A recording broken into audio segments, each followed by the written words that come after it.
दुष्यंत जी, जो आज की तारीख में हम देखते हैं कि संवैधानिक पदों से रिटायर होते ही किसी का राज्यसभा सांसद बनना, तो किसी को गवर्नर बनाना, ये क्या संदेश देता है?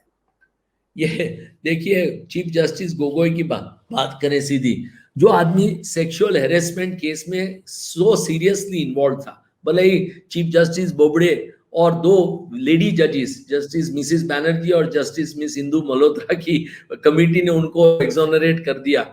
दुख की बात है कि हमारे देश में यही प्रॉब्लम है कि स्त्रियों के सबसे बड़े दुश्मन स्त्री हैं। ये एक ओपन एंड शट केस था। मैंने ये लेडी की एफिडेविट पढ़ी है। उस एफिडेविट अगर पब्लिक में आ जाए तो पब्लिक शॉक हो जाएगी कि चीफ जस्टिस बोबड़े ने उनके साथ कैसा दुर्व्यवहार किया था। चीफ जस्टिस गोगोई ने, सॉरी, कैसा दुर्व्यवहार किया था। तो ये उनको बचाने के लिए पूरी मोदी सरकार लग गई थी। अब मैं नाम नहीं बताऊंगा, मैं जानता हूं कौन कौन थे उसमें। पूरी मोदी सरकार उनको बचाने में लग गई थी। क्यों? क्योंकि उनको बहुत इंपॉर्टेंट जजमेंट्स ये थे। उनको रफाल में जीतना था, उनको सीबीआई डायरेक्टर जो आलोक वर्मा को हटाया गया था मध्य रात्रि में, उसको जीतना था, उनको अयोध्या में अपनी फेवर में डिसीजन लेना था। ये सब चीज कौन कर सकता था? Chief justice of India. तो वो चीफ जस्टिस कंप्लीटली कॉम्प्रोमाइज था उस वक्त, कंप्लीटली कॉम्प्रोमाइज। आप उनकी कोर्ट की बिहेवियर भी देखिए, आप कोई भी अखबार निकाल दीजिए, ये हर एक जो केस में बोल रहा हूं, ये केस के दौरान उनके जो उच्चारण थे कोर्ट में, वो एक, मैं समझता हूं, डिस्गस्टिंग उच्चारण थे। दे डू नॉट डिफीट ए जज of a supreme court, much less chief justice of India. ऐसे उच्चारण थे उनके। मैं तो एक दो बार उनके हियरिंग में इन्वॉल्व भी था।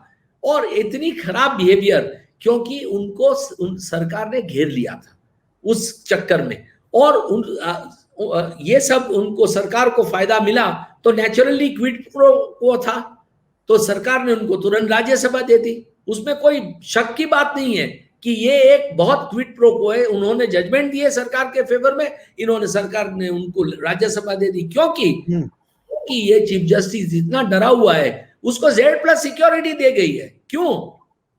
उसके बंगले के आसपास कोई 50 आदमी उसको गार्ड कर रहे हैं। अब इट इज इम्पॉसिबल। मेरे पिताजी खुद हाईकोर्ट जज थे। मैंने कभी नहीं देखा कि हमारे घर के बाहर एक पुलिसमैन खड़ा था जब वो जज भी थे, तभी भी। रिटायर होने के बाद तो सवाल ही नहीं उठता था। सवाल ही नहीं उठता। तो ये पब्लिक देखिए, ये वेस्टफुल एक्सपेंडिचर जो हो रहा है ना, आज पूरे देश पे कम से कम 2-3 लाख पुलिसकर्मी तो खाली ये सो कॉल्ड वीआईपीओ को गार्ड कर रहे हैं। आप इनका खर्चा गिन लीजिए।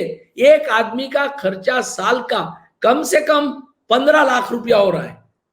तो उसके ऊपर ट्रेनिंग से लेके रिटायरमेंट तक ये 15 लाख 3 लाख लोग, इन सब लोगों को प्रोटेक्ट कर रहे हैं। क्यों?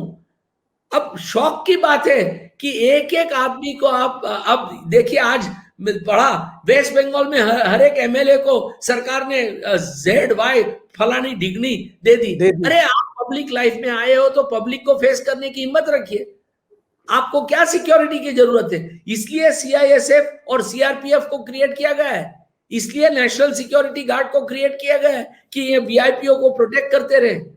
तो ये एक दिस हमारे यहाँ कोई अकाउंटेबिलिटी रही नहीं है। ये सब लोग, ये जो सत्ता में लोग हैं, ये देश को अपनी प्राइवेट प्रॉपर्टी समझते हैं, और उसको प्राइवेट प्रॉपर्टी के हिसाब से हर एक चीफ मिनिस्टर देखिए आप, एक स्टेट का प्लेन नया खरीद लेते हैं और वो प्लेन में घूमते रहते हैं। अब क्या जरूरत है चीफ मिनिस्टरों को प्लेन में घूमने की? अगर गाड़ी से जाएंगे तो लोगों की समस्या समझेंगे, लोगों का दुख समझेंगे, लोगों की स्थिति देखेंगे।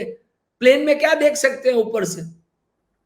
मैं बहुत बार देखता हूं कि मैं बिल्कुल आपकी बात से सहमत हूं। कई बार मैं एक क्वेश्चन भी रेज करता हूं कि जितने भी आप मंत्री देख लीजिए, मुख्यमंत्री देख लीजिए, ये शुरुआती अगर इनका बैकग्राउंड देखेंगे तो पता लगता है कोई टीचर था तो कोई कुछ भी नहीं था, लेकिन आज सैकड़ों करोड़ों रुपए की संपत्ति लेके बैठे हैं। तो संपत्ति भी कहां से आ जाती है, इसके ऊपर भी कुछ कैसे क्या किया जा सकता है? आप तो एडवोकेट हैं, आप कानून जानते हैं।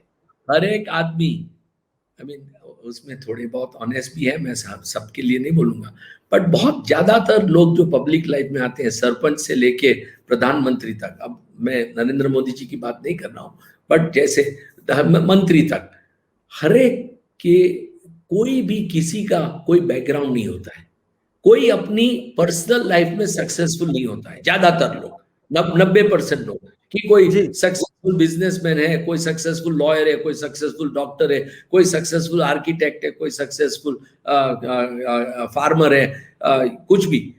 ये सब लोग प्रोफेशनल पॉलिटिशियंस हैं और ये एक बड़े दुख की बात है, क्योंकि जैसे ही वो सत्ता में आते हैं उनके आसपास लोग वो चेस के मोहरे की तरह बैठ जाते हैं, ताकि उनकी सत्ता से उनके रिश्तेदार, उनके मित्रगण सब लोग कैसे पब्लिक इंटरेस्ट को चूस सके और अपने लिए कैसे संपत्ति कर सके।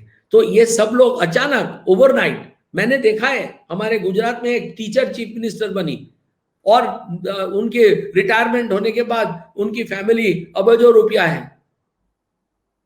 तो ये सब हर एक जगह चारों तरफ मैं देख रहा हूं कि पब्लिक लाइफ में politicians suddenly overnight become so rich कि और लोग देखते हैं फिर भी उनको चुनते हैं। मैं फिर तो भी चुनते हैं और लोग उसके बावजूद भी उनके ऊपर भरोसा करते हैं कि हाँ हाँ भाई यही नेता है, और समझ नहीं पाते।